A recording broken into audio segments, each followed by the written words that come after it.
Por favor, confírmenme si están viendo donde quedamos la sesión pasada, que es justo iniciar el movimiento curvilíneo.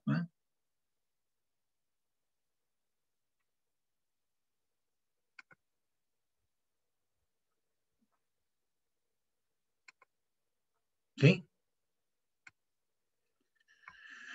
¿Alguien me podría confirmar? Sí, profe, se ve bien. Ok, gracias. Ya.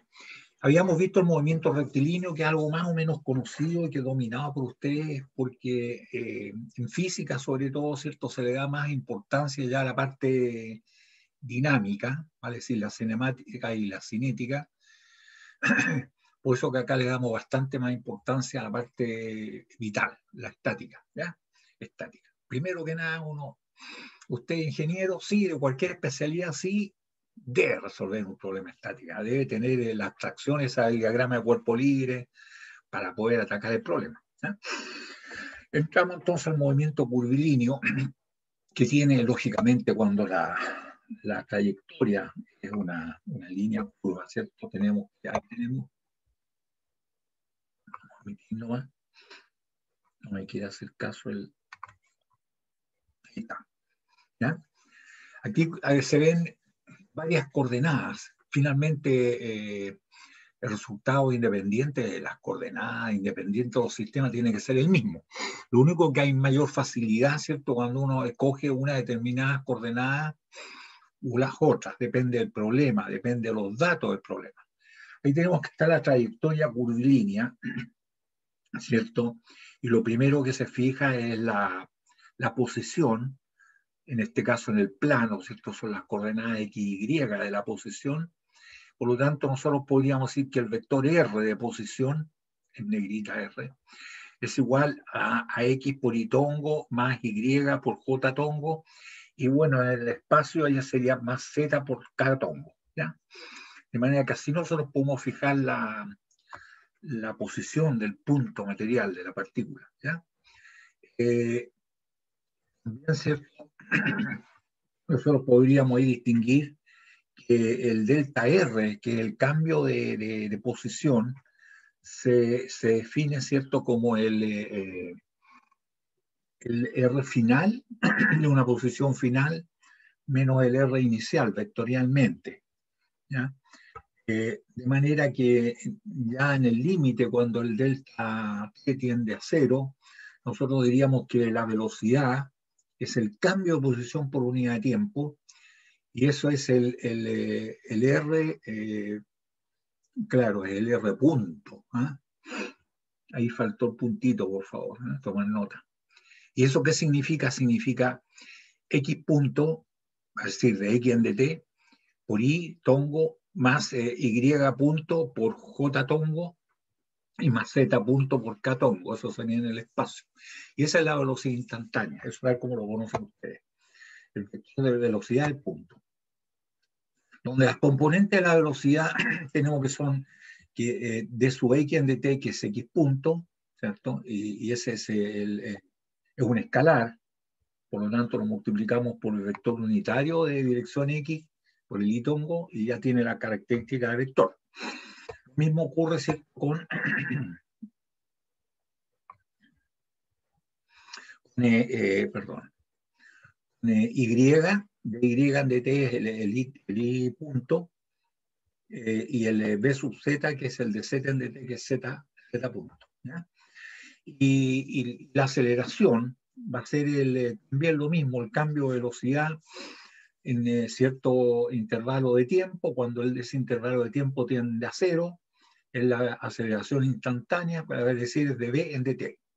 O sea, es nuevamente acá es el B punto. Aquí se ve nomás el B punto, lo mismo que acá el X punto, el R punto. Y eso se puede hacer derivando la expresión, recordando que los vectores unitarios I, J y K son constantes. Cuando uno dice constante, es constante el módulo, 1, constante la dirección y el sentido. Por lo tanto, ¿cierto? No son derivables en el tiempo.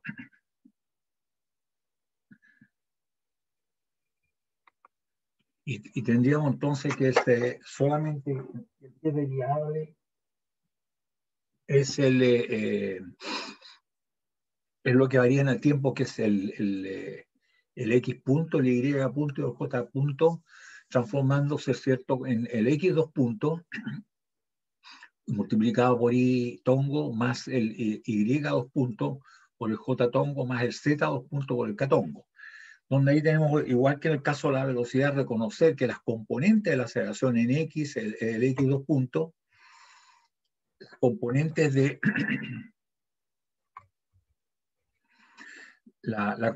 que es dBx en dt, que es dx2, de 2x en dt2, el x2 punto. Análogamente, ¿cierto?, la componente y de la aceleración es el dB en dt, que va a ser el de 2y en dt2, y es el y2 punto, ¿cierto? Lo mismo ocurre, ¿cierto?, con la componente z de la aceleración, ¿cierto?, fuera tridimensional. ¿Ah? De bz en dt, que esto es de 2z, ¿cierto?, en dt2, que es el z2 punto. Ahí estaría entonces el movimiento curvilíneo, que con estas coordenadas rectangulares, ¿cierto?, rectangulares, porque en x, y y z, ¿cierto?, es lo que ustedes más han hecho, lo que más conocen. ¿Ya? El movimiento curvilíneo, eso es lo que más se conoce y lo que más se ha aplicado, ¿cierto?, lo han aplicado ustedes en la física. ¿Ya? Veamos las otras coordenadas. Vimos las coordenadas rectangulares, las coordenadas de la trayectoria. Estamos hablando del movimiento curvilíneo. Sé que en cualquier parte de la trayectoria van a haber coordenadas que son tangentes a la trayectoria y normal a la trayectoria, así perpendicular a ella. ¿Ya? Vemos que las componentes van a ser normal y tangencial. Normal en dirección n, ¿cierto? Y tangencial en dirección t. Estos son especialmente utilizadas para casos de movimiento circular de una partícula, donde las componentes normal y tangencial de la velocidad de aceleración son más útiles que las rectangulares. Por ejemplo, en mecanismo por ejemplo, si uno quisiera saber la velocidad de una partícula de agua en un rodete, el rodete de la bomba. ¿Ah? Entonces ahí interesa, ¿cierto? Claro, conocer, ¿cierto? Se conocen los datos del rodete, ¿cierto? Como para poder, geométrico, como para poder sacar, ¿cierto?, la velocidad y aceleración que tiene la partícula justo antes de desprenderse del rodete. Y hay otros casos más. En este caso, ¿cierto?, a diferencia de las coordenadas rectangulares, que nos dimos cuenta que mantenían siempre el módulo 1, dirección, ¿cierto?, X, Y, Z sin cambiar, y el sentido. Pero en este caso, ¿cierto?, vemos que el módulo no cambia, 1, pero la dirección sí que cambia, porque es una trayectoria curvilínea. Y aquí estos vectores unitarios se van moviendo en la trayectoria curvilínea. Entonces, la posición de una partícula que describe una trayectoria curvilínea se especifica completamente cuando se conocen la trayectoria y la distancia como una función del tiempo. Están medidas sobre la trayectoria entre la partícula y algún punto fijo perteneciente a la curva. Tendríamos nosotros que este sería nuestro caso. Fíjense que la trayectoria aquí es curvilínea, ¿cierto? Pero en este caso nuestros vectores unitarios, que sea el E tangencial y el E normal, esto normal porque es perpendicular a la trayectoria y se dirige hacia el centro de curvatura, que va cambiando en cada punto, ¿cierto? Salvo la circunferencia, que se mantiene constante el radio de curvatura. Pero esto sería una situación cualquiera. Si ustedes se fijan en este punto, este es el vector unitario tangencial, que es 1, claro, y este es el normal dirigido hacia el centro de curvatura. Pero en otra posición, aquí está en azul, en rojo, tendríamos que el vector tangencial es este. Lógicamente que el módulo es igual, es 1, ¿cierto? Pero ustedes ya se dan cuenta que esto cambió. La dirección cambió. Lo mismo ocurre con el vector normal. se dirige hacia el radio curvatura, ¿cierto? Pero también tiene la unidad de 1, pero ya no es igual que este. El módulo es igual, pero ustedes saben que como es vector, basta con que cambie cualquiera de las características, en este caso cambia la dirección. Por lo tanto, es derivable en el tiempo. Si es derivable en el tiempo, nosotros diríamos que el vector tangencial, por ejemplo, ocurrió un cierto cambio. Y si esto es tangencial en este otro punto, significa que esto va a ser igual que su 1 más el cambio, más el delta, ¿cierto? Sub t. Lo mismo ocurre acá con el vector unitario normal. Va a ser igual al E normal original más un delta E normal. ¿Ah? Entonces, estos delta es interesante saber cuánto valen, porque este es lo que significa el cambio. Y el cambio que ocurra, ¿cierto? Por unidad de tiempo nos va a decir, ¿cierto? Que se, digamos, cambia en el tiempo, por lo tanto es derivable. ¿Ah? Es derivable. A diferencia del caso de las coordenadas rectangulares. ¿Y cuál es este cambio? ¿Cierto? El vector unitario de dirección tangencial y el vector unitario de dirección sub t, tongo sub t, el vector unitario de dirección tangencial y ese mismo, y después vemos el otro, que el otro es el E normal. Vemos aquí, ¿cierto? En el diagrama que está acá, ya me he perdido el puntero. Ya, aquí está, ¿cierto? El primero, tenemos que estar así originalmente, este es el vector tangencial, y después, si ustedes se fijan, en traslación paralela, vino a parar acá. Por lo tanto, este fue el cambio. Este es el delta E tangencial, ¿ya? Esto que está acá. ¿Ya? De manera que esto en rojo es el E tangencial más el delta E tangencial, tal como está indicado acá. Y lo mismo nos pasa, ¿cierto?, con el vector normal, unitario. Este es el normal y en la otra posición vino a parar acá. Por lo tanto, esto fue el delta, el cambio, el módulo 1. El cambio fue este, el delta E tangencial. Perdón, el normal. ¿Ah? Este fue el delta E normal. Noten que el delta E tangencial, en el límite, cuando esto es casi cero, pasa a asumir la dirección y sentido del vector normal. Y el delta E normal toma la dirección, ¿cierto?, del vector tangencial, pero en sentidos contrarios, negativos. ¿Eh? Entonces lo que tenemos que hacer aquí es derivar estos vectores en función del tiempo. ¿Ya? Donde el E normal, el E tangencial, ¿cierto?, el vector en dirección tangencial, y el E normal, el vector unitario en dirección normal. Entonces, derivado en el tiempo, estos vectores unitarios tienen derivadas respecto al tiempo porque su dirección es variable, cambia. Habiendo un cambio en el tiempo, es derivable. Entonces, tenemos nosotros, tal como lo vimos ahí, que el delta E tangencial es igual, ¿cierto?, a, si ustedes se fijan, el delta E tangencial, si se fijan, va a ser igual, ya en el caso límite, va a ser igual al este que está aquí, por ejemplo, va a ser igual a este, al módulo de esto, multiplicado por el ángulo, ¿cierto? En el límite, cuando esto prácticamente se confunde el arco con con la cuerda, ¿cierto? Porque estamos en un espacio de tiempo bastante pequeño, infinitesimal, por lo tanto este ángulo también tiende a ser infinitesimal, y esto viene a ser perpendicular a esto. ¿Y cuánto vale esto? ¿Cierto? Vale el módulo de esto, encerrado en las barritas, el módulo, que sabemos que es 1, multiplicado por el ángulo. Eso es lo que está aquí, ¿ya? Multiplicado por el ángulo delta teta. Y como en el tiempo, ¿cierto? El DE tangencial en DT, que es el límite del delta E tangencial cuando el delta T vale 0, ¿cierto? Delta E tangencial partido por delta T. Eso en el límite pasa a ser, ¿cierto? El módulo es 1, y ese entonces, y esto multiplicado por el delta teta, en el límite pasa a ser de teta, y nos queda de teta en dt multiplicado por 1, no se coloca, ¿cierto? Porque está multiplicado por el módulo de esto. Y eso multiplicado, claro, el vector ahora, tal como lo dije recién, si ustedes vieron, asumió la dirección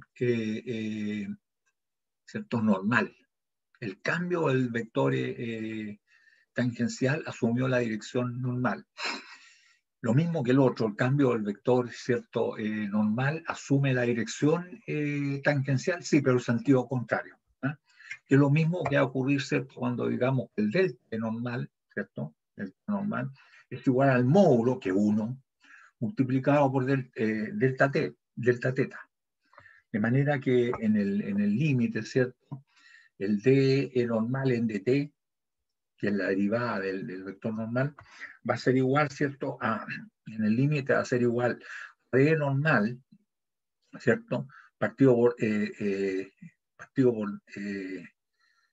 delta t, y en el límite es igual a d teta en dt, pero con signo negativo, porque ya vimos que asumía un sentido contrario y la dirección del vector tangencial.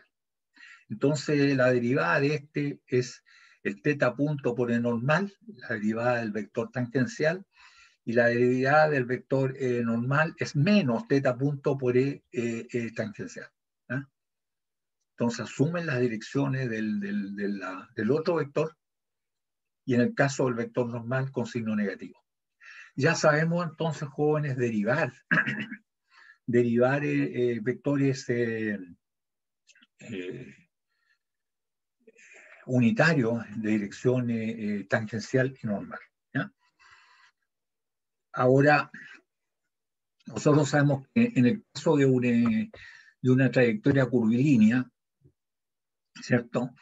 La velocidad instantánea va a ser el límite cuando el delta t tiende a 0 del delta s, ¿cierto? La trayectoria que ha seguido en ese espacio de tiempo partido por delta t, y en el límite esto es de s en dt. ¿Ah? De S en dt. Y eso es el S punto. El S punto. De manera que si nosotros tenemos la expresión de S, la derivamos una vez y tenemos entonces la velocidad instantánea.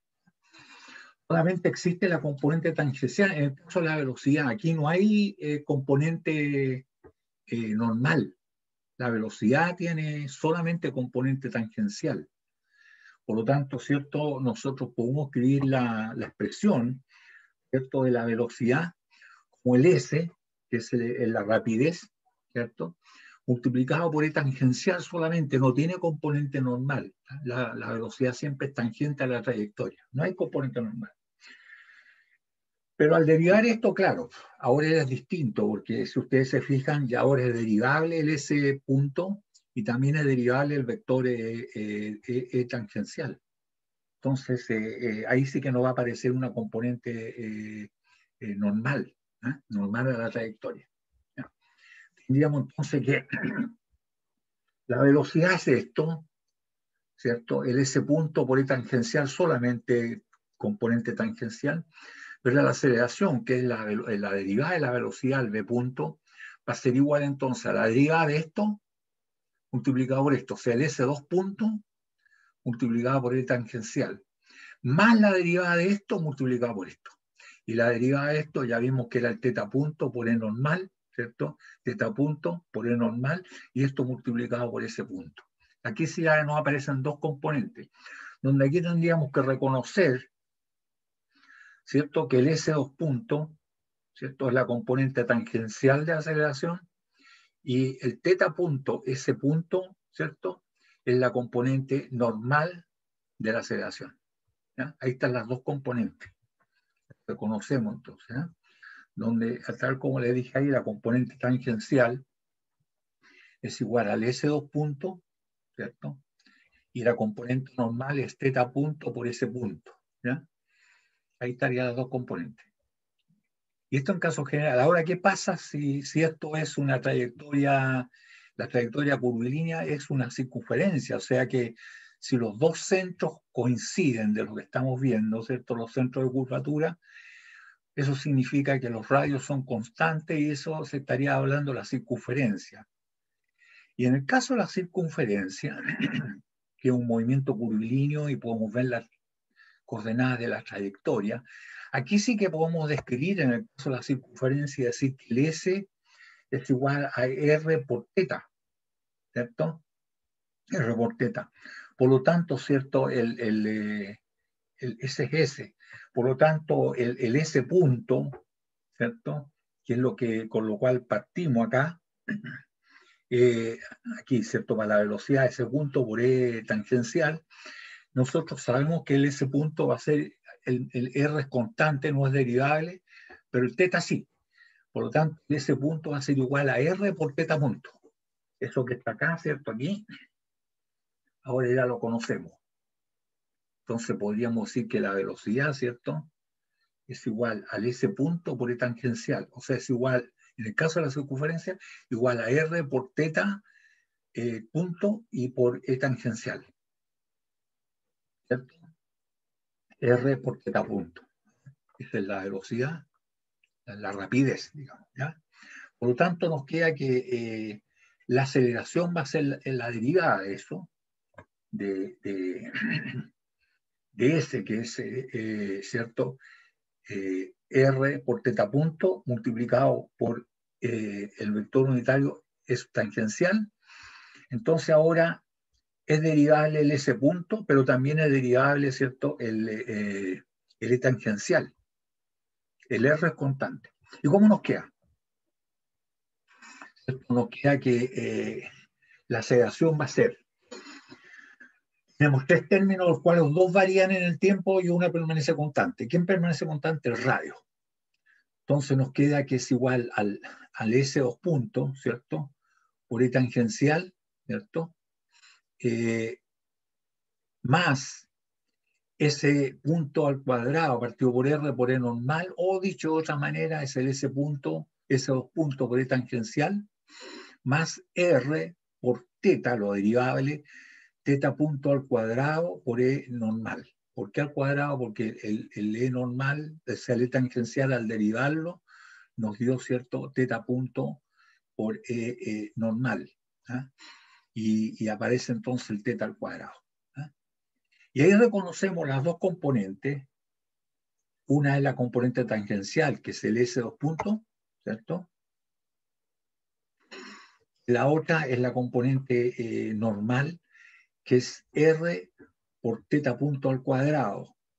Pero aquí nosotros también, como una trayectoria circular, sabemos que el teta 2 puntos es lo que nosotros conocemos como la aceleración angular, ¿no? El alfa, nuestro alfa, la aceleración angular.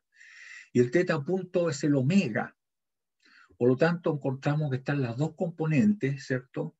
La componente que es alfa por R, que es la componente tangencial, que sería, ¿cierto?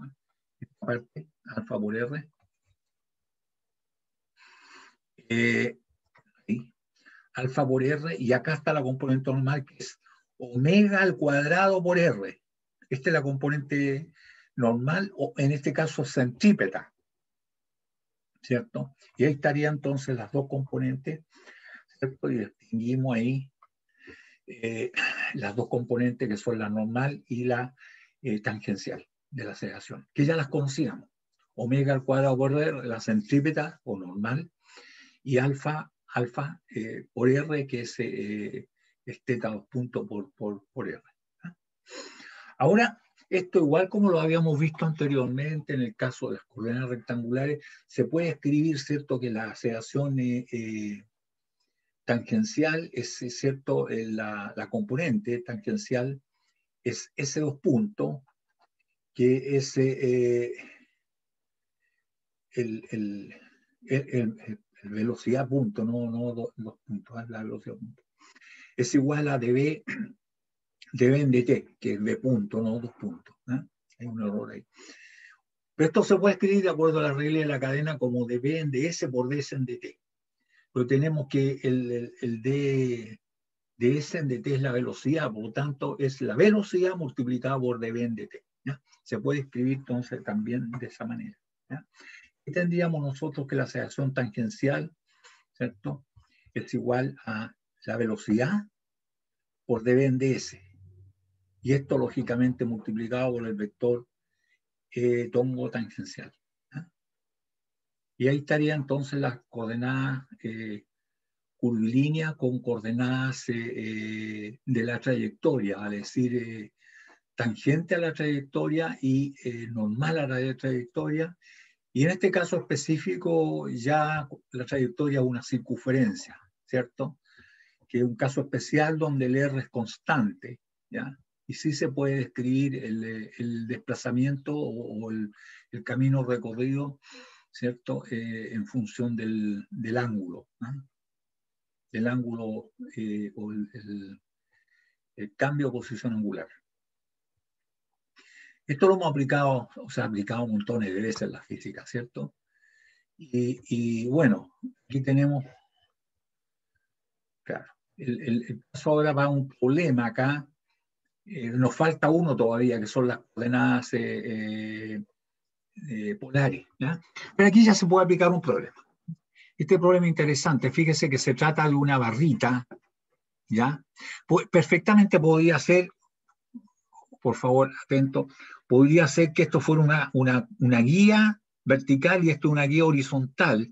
Y aquí hubiera la corredera, esta iría una ruedita y una ruedita acá, de manera que el punto A solamente se puede mover en la guía vertical y el punto B solamente se puede mover en la guía horizontal, mientras la distancia AB permanece constante porque es una barra rígida, ¿ya? Podría ser así, un mecanismo así. Pero aquí tal como está mostrado, solamente que está apoyado en A, está apoyado en B y esto se va a mover. Dice que la barra B se mueve en contacto con la pared y el piso. Piden determinar la velocidad y la aceleración del G, del centro de gravedad, que no está en la mitad. Fíjense que G está corrido, ¿cierto? Más cerca de B. Está a 40 de B y a 60 de A, ¿no?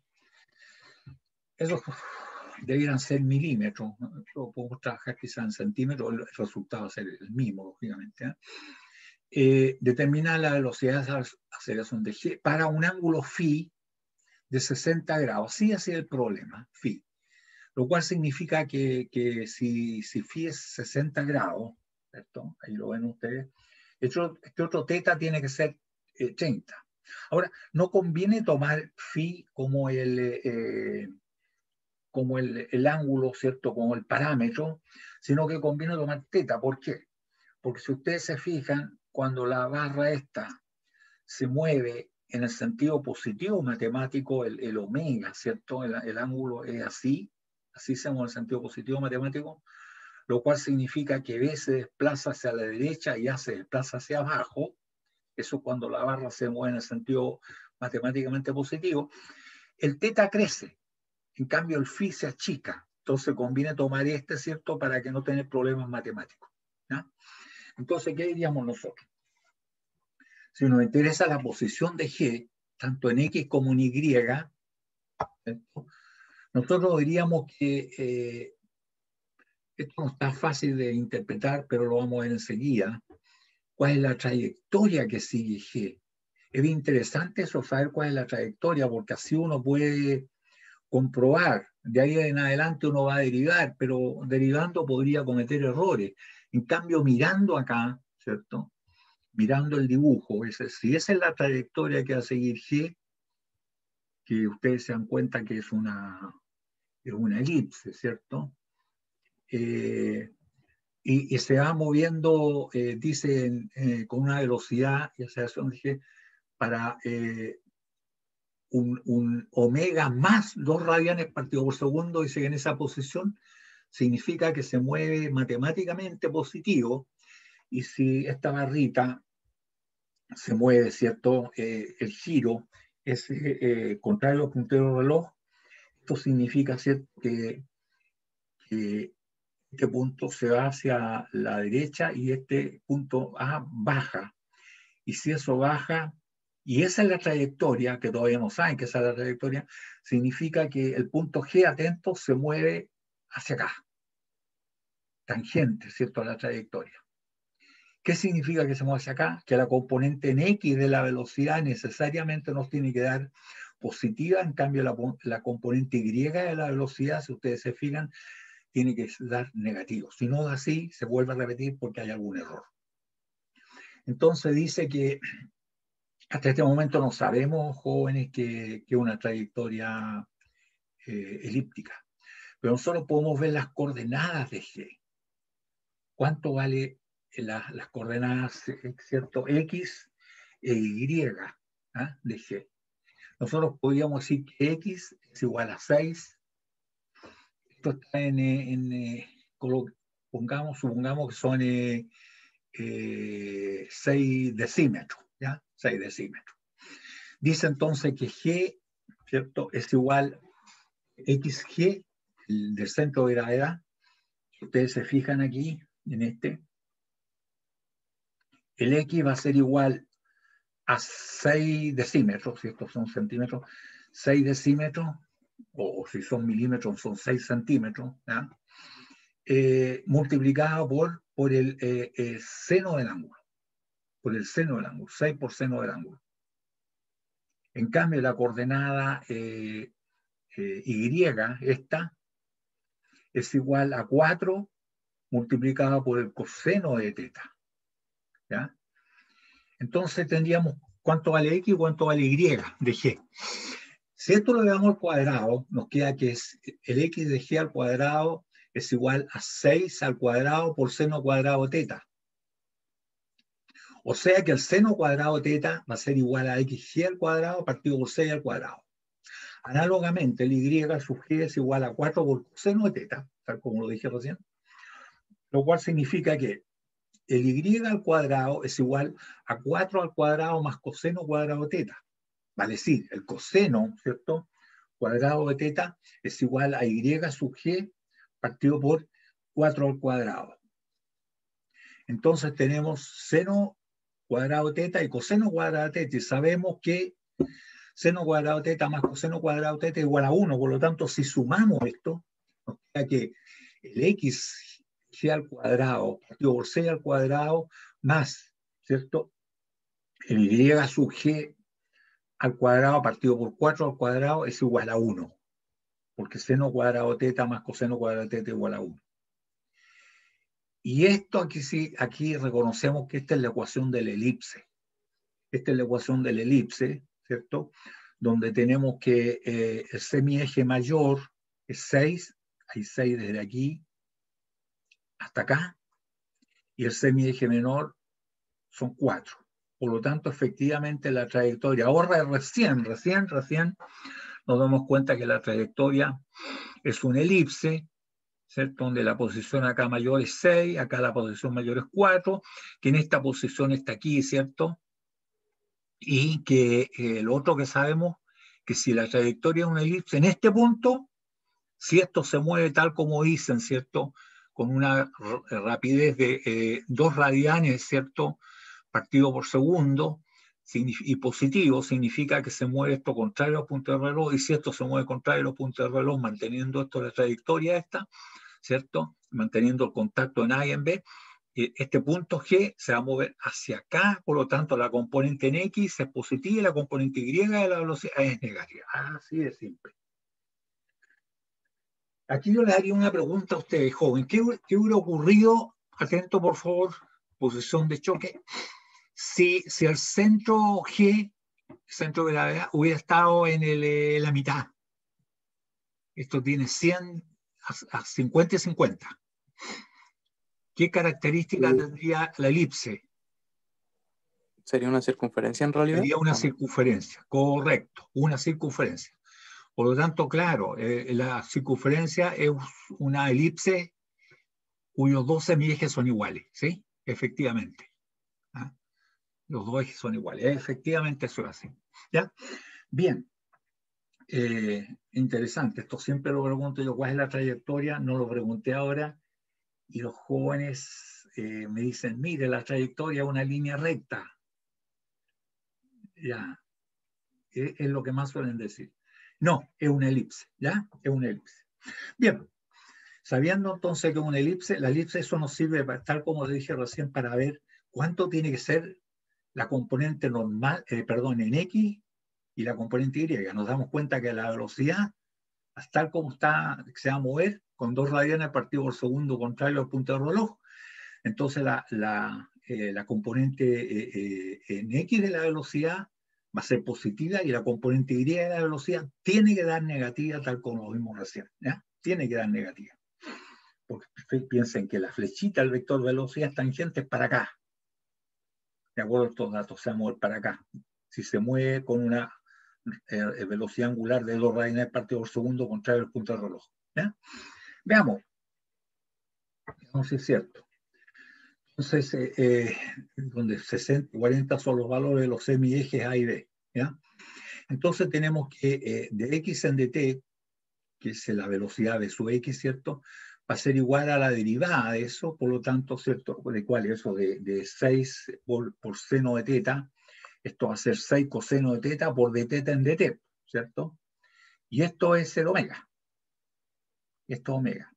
Y el coseno, ¿nos dicen para qué ángulo? Sí, dice que para teta igual a 30 grados. Y sabemos que coseno de 30 es raíz de 3 medios, 0,866. Por lo tanto, podemos encontrar el valor numérico, ¿cierto? Y lo mismo nos ocurre con el dy. El dy, ¿cierto? Tenemos que y es igual a 4 coseno de teta.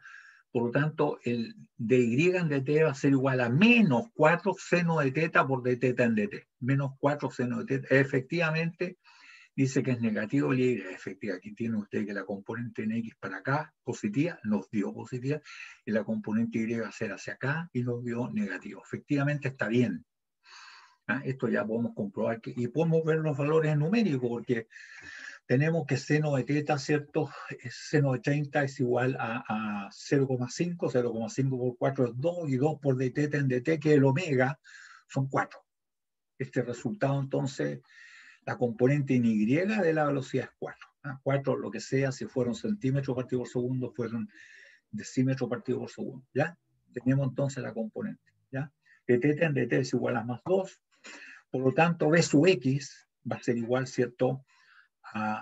Si esos son 6 centímetros, están en centímetros, serían 10,39 centímetros partido por segundo positivo, y la componente en Y nos da menos 4 centímetros partido por segundo negativo.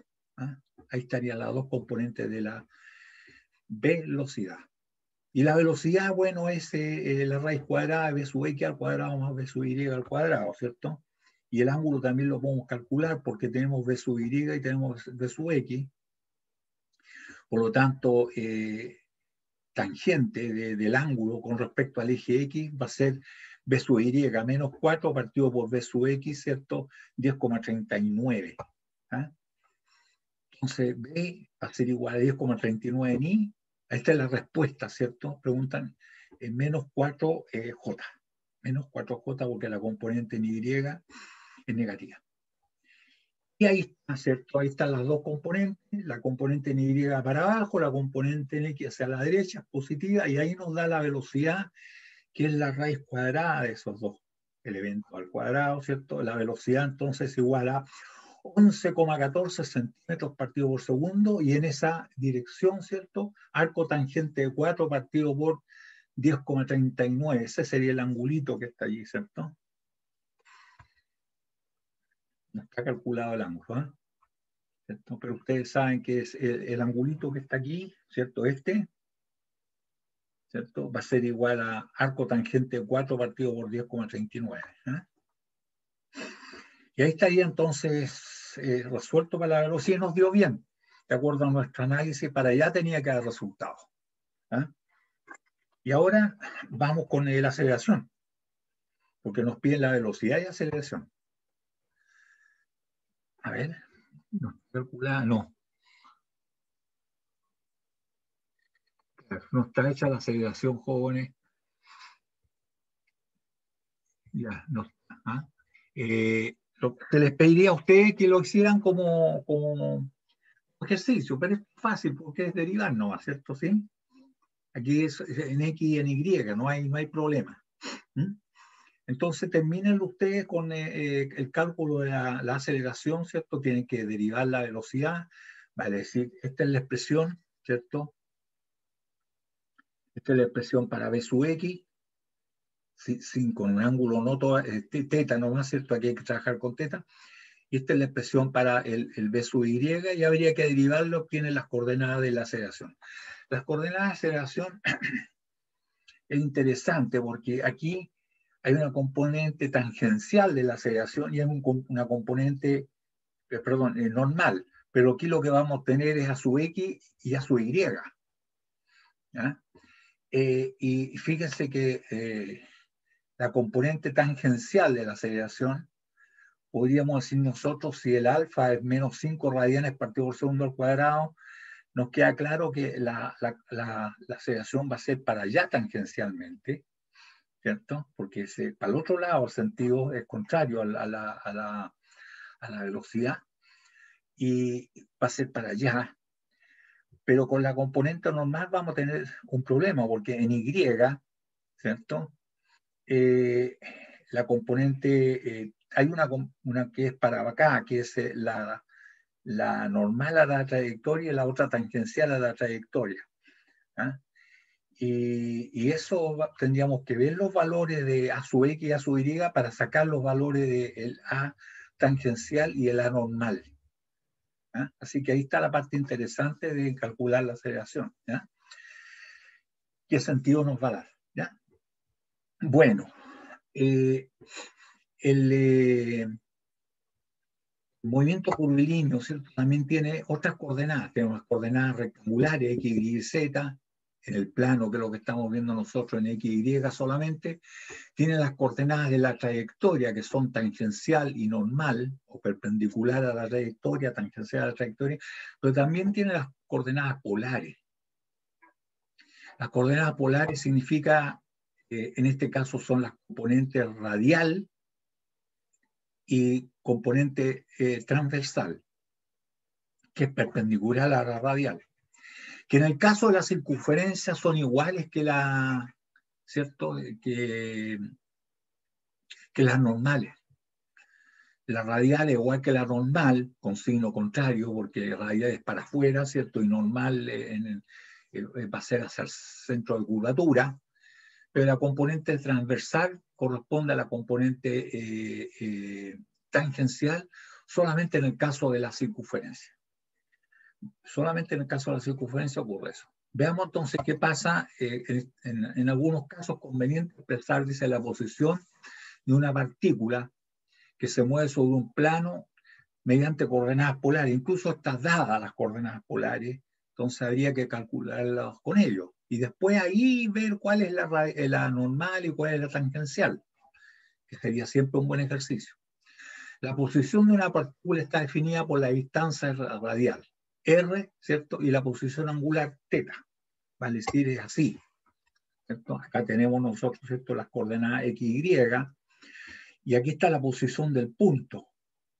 Entonces se define mediante el vector de posición radial y se mueve radialmente, y el ángulo de posición angular. Con esos dos se define totalmente. Entonces nosotros tendríamos que acá está el vector unitario, es radial, que va hacia afuera. Y este es transversal, ¿ah? Es transversal, es subteta.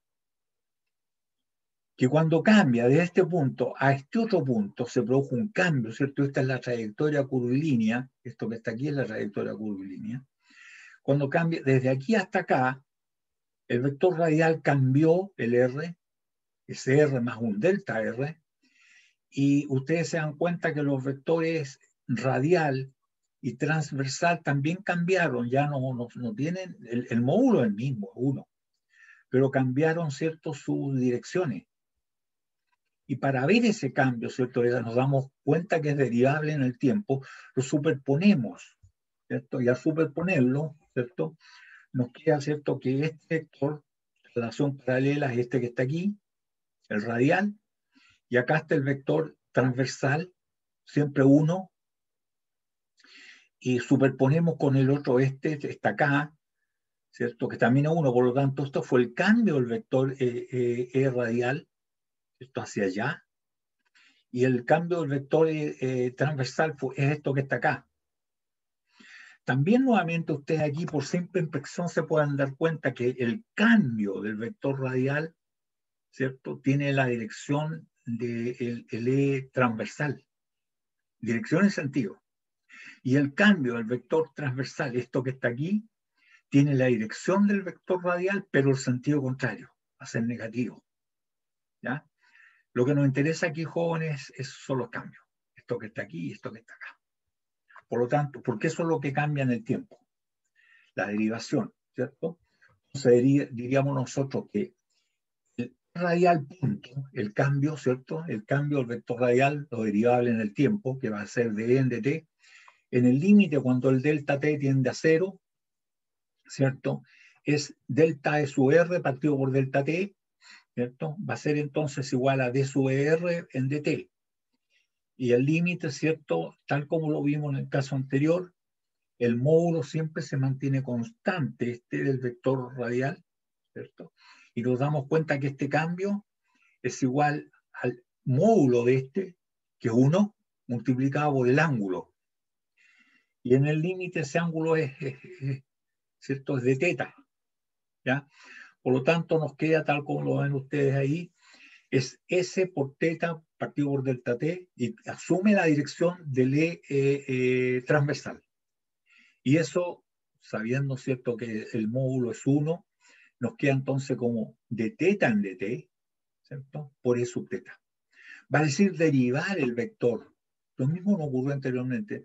Derivar el vector radial en función del tiempo va a ser igual a teta punto por E, asume, ¿cierto?, el E transversal. Está bien, asumió la dirección transversal. El otro va a asumir la dirección normal, pero con signo contrario, tal como lo vimos acá.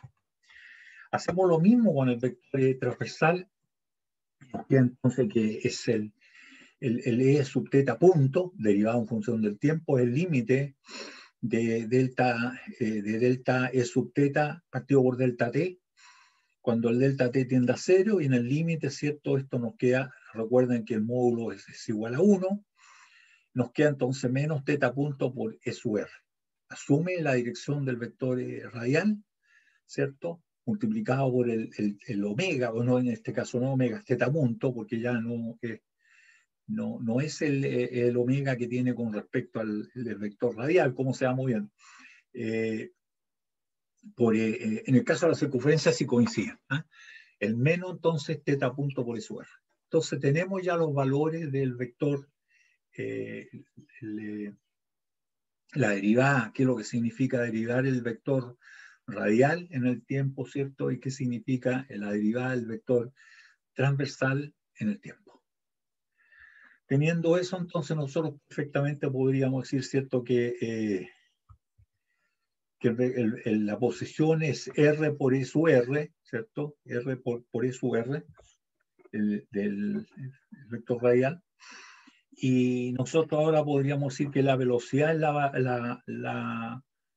es igual a R punto, ¿no? El vector radial, pero punto.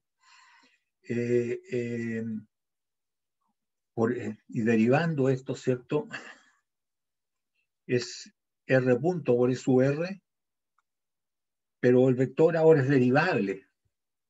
Este vector unitario, ¿cierto?, E sub R, ese que está ahí, E sub R es derivable en el tiempo, por lo tanto, es la derivada de R por E sub R punto, ¿cierto?, más R por la derivada de E sub R punto.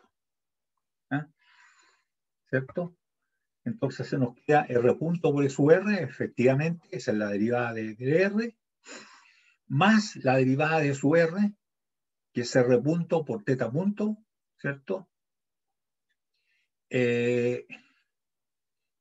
Y por E sub teta, porque asume, ¿cierto?, la dirección teta.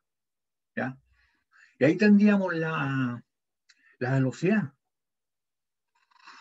con dos términos. ¿Qué significa eso? Que si sacamos la aceleración, noten ustedes, ¿cierto?, que aquí esto es derivable, ¿cierto?, multiplicado por esto, pues esto es derivable, multiplicado por esto nos va a dar dos términos. La derivada de este multiplicado por esto y la derivada de este multiplicado por esto.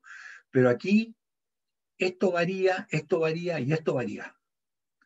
O sea que aquí nos va a aparecer R punto por teta punto es sub teta punto, y nos aparece, perdón, tongo, nos aparece la derivada de este, teta 2 puntos por R y por E sub teta, ¿cierto? Y después nos aparece la derivada de esto, que es menos, ¿cierto? Teta punto por E sub R. ¿Cuántos términos nos da? 5 términos. Este nos da 2 términos y este 3 términos. ¿Ya? Ahí estaría entonces, en el caso de la velocidad, reconocemos la componente radial, ¿cierto? Y reconocemos la componente transversal. La componente radial es el R punto y la componente transversal es R por teta punto, ¿cierto? Y donde B sub R es la componente radial de la velocidad, el R punto, y B sub teta es la componente transversal de la velocidad que corresponde al R teta punto, ¿ya? Ahora, para la aceleración, aquí nos aparecen los 5 términos. Nos dice que la aceleración es igual, el R punto derivado nos da R2 punto, ¿cierto? El R punto derivado nos da el R punto multiplicado por su R, ¿cierto? Más ahora la derivada, ¿cierto? De su R, que es teta punto por E sub teta, y eso multiplicado por R punto, ahí está el segundo término, ¿cierto? Y ahora vienen las derivadas de este término, que es R punto, ahí está, ¿cierto? R punto por teta punto por E sub teta, ahí se derivó solamente el R, ahora derivamos el teta, y nos queda R por E sub teta y por teta 2 puntos, y después viene la derivada del vector unitario, ¿cierto? E sub teta, y los otros permanecen constantes, es decir, R por teta punto, por la derivada de su R, que es menos, por eso aparece el signo negativo, ¿cierto? La derivada del E sub teta, y la derivada es R punto por menos, ¿cierto? Teta punto. Y ahí nos queda el teta punto al cuadrado. Ahí está la aceleración, y lo que podemos hacer es juntar los E sub teta y juntar los E sub R. ¿Eh? ¿Y cómo nos queda? Nos queda que la aceleración es R2 punto menos R por teta punto al cuadrado por E sub R, más, ¿cierto? 1 partido por R, de teta de R cuadrado, teta punto por E sub teta. ¿Ah? Vale decir, tendríamos nosotros ahí la componente radial, R2 punto menos R teta punto al cuadrado, y tendríamos la componente tangencial o transversal, que es R teta 2 punto más, sí, más 2R, porque se repite ese término, 2R punto teta punto, y todo eso es la componente transversal. Esta sería la fórmula entonces, jóvenes. Que claro, acordarse de esto no hay que estar haciendo todas estas derivadas cuando uno quiere resolver un problema, sino que ocupa directamente la fórmula, ¿ya? Se ocupa la fórmula directamente, ¿ya? Entonces ahí están, como les dije yo, están las componentes radiales y las componentes transversales. Esta parte es muy matemática, lo único que hay que entender qué es lo que ocurrió, ¿ya? Y lo que ocurrió es una cosa bien simple, lo que se está haciendo aquí, fíjese, para ver los cambios, es esto es igual a esto multiplicado por el ángulo. Y en el límite, cuando el delta t tiende a 0, ¿cierto? El ángulo tiende, ¿cierto?, a ser de teta. Por lo tanto, esto es que es 1 multiplicado por teta. Y ahí aparece entonces, ¿cierto?, el módulo de esto. Es eso lo único que nos permitió, ¿cierto?, obtener la derivada, tanto en las coordenadas polares como en las coordenadas de la trayectoria. ¿Ya? Y ahora con esto ya uno puede resolver el problema, pero aquí ya nos está pillando el tiempo, ¿cierto? De determinar la aceleración de G y en este caso, ¿cierto? Es el problema anterior que no alcanzamos aquí para resuelto.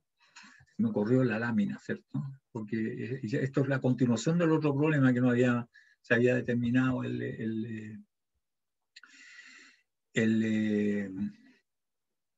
la aceleración que nos pedía. ¿Eh? Pero aquí ya nos ha pillado el tiempo, muchachos, porque son las 9:11, tengo yo, algo por ahí. Y hoy día nos tocaba el quiz que habíamos chuteado. ¿Cuál es el quiz? De roces. ¿Están en condiciones ya de hacerlo?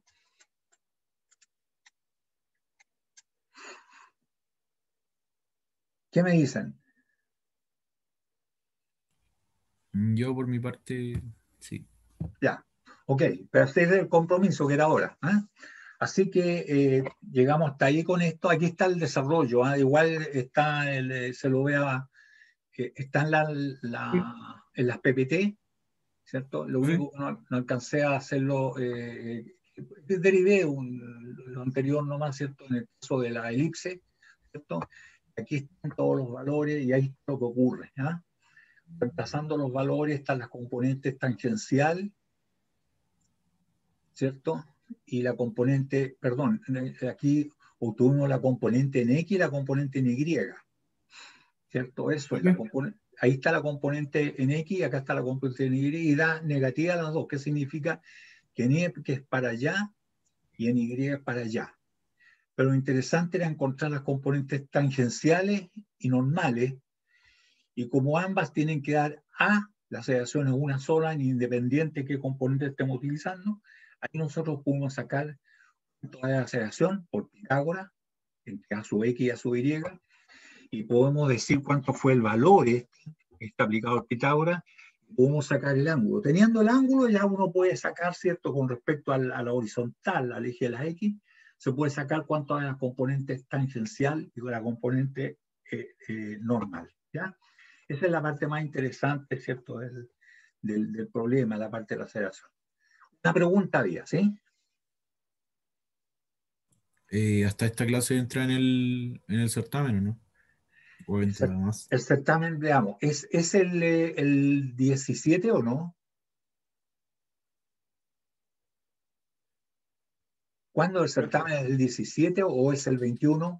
Se había cambiado para el lunes. ¿Lo corrimos El para el 21, 21? creo. Ya, ok. Entonces, sí, entra esto, pero con estos ejercicios que no alcancé a terminar hasta esta parte. Hasta esta parte con los problemas que yo tenía aquí para plantearle, que los vamos a terminar en la próxima clase. ¿Ya? Entonces nos sirve como ejercitación para el certamen. ¿Ya? ¿Les parece? No es difícil, joven, esto es lo que más dominan ustedes, la parte de llegar y derivar nomás. ¿Eh? Las fórmulas pueden sacar del formulario y aquí yo estoy enseñando cómo aplicarlas. En la próxima sesión vamos a ver esto de la aceleración en detalle para que no se deje caer así nomás, ¿ya? ¿Estaríamos? Entonces pasamos a el control.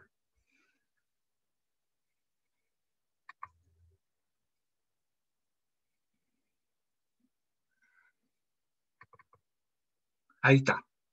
¿Lo ven bien, jóvenes, o no?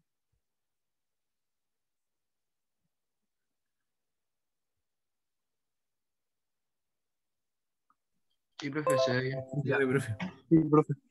Algo pasa que no puedo ver presentación aquí, como para mostrarle más grande. A ver si lo puedo No, se ve agrandar. bien. ¿Se Se ve viene? bien, profe. Ya, ok. Ahí se puede agrandar. No, mucho fue. Ahí está. Es un problema típico, joven. Ahí la voy a pegar mejor. Ya, ahí estaría, ¿ya? Está dado, dice que es una viga, ¿cierto? Que tiene un cierto peso, tiene una masa. ¿Ah? La viga de 3 metros de largo es soportada por un cable que pasa por la polea trancada. Fíjense que la polea, esta es la polea, no sé si ven el cursor de aquí, que no. Está en A, este lo tranca, hay un pasador aquí que tranca la polea, está trancada.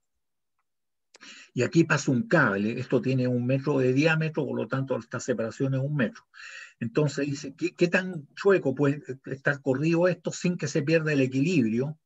¿Cierto? Entonces, ¿cuál puede ser el X, ¿cierto? X mínima, lo más chico, cosa que no se caiga la viga. ¿Ah? lo más chico. Entonces ustedes lo pueden tener más chico, es cuando justo empieza a resbalar esto y se va a caer la viga, ¿ya? Entonces eso es lo que dicen, que el coeficiente roce entre el cable y el tambor, que está trancado, es 0,25. ¿Ah? Entonces ese sería el problema, donde ustedes tienen un roce deslizante, ¿cierto?, en elementos flexibles, ¿ya? Ya, muchachos, listo, que les vaya bien.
Profe, en el ¿Sí? ejercicio no especifica que el coeficiente de Rosse es estático o cinético, ¿cierto? No, aquí es en realidad el estático, porque está en equilibrio y justo ahí se va a empezar a mover, se va a empezar a romper este. ¿Ah? No está en movimiento, no es que esté corriendo esto. Es justo antes de que empiece a deslizar, ¿cierto? Porque ya una vez que empieza a deslizar esto se cae.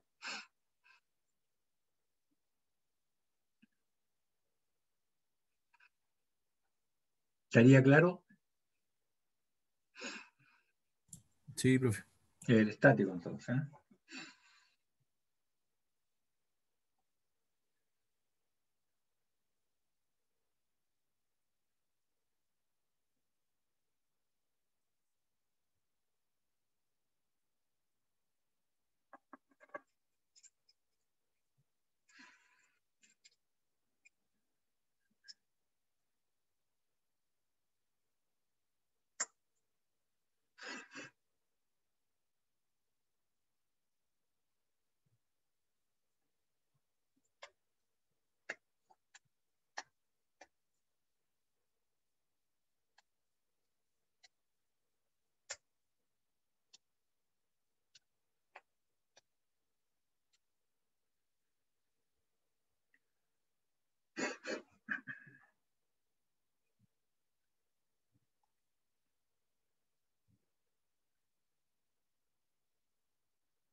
Profe, le mandamos el desarrollo a su correo. Sí, me lo mandan a mi correo nomás, ¿ya?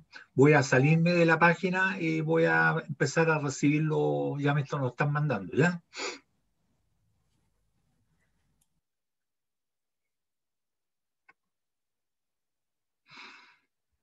Entonces me los mandan jóvenes y tienen hasta, son las 9:33. Debiera ser hasta las, en 2 minutos, ¿no? Dejémoslo hasta 20 para las 10, ¿ya? Pero ahí 21 ya no corre, ¿ya? Listo, me salgo entonces. Que estén bien jóvenes. No se olvide estar dentro de la hora para enviármelo, ¿ya? Ok, hasta luego jóvenes. Nos vemos jueves o nos escuchamos jueves. ¿Ah? Chao, profe, nos Chao, vemos. chao, chao.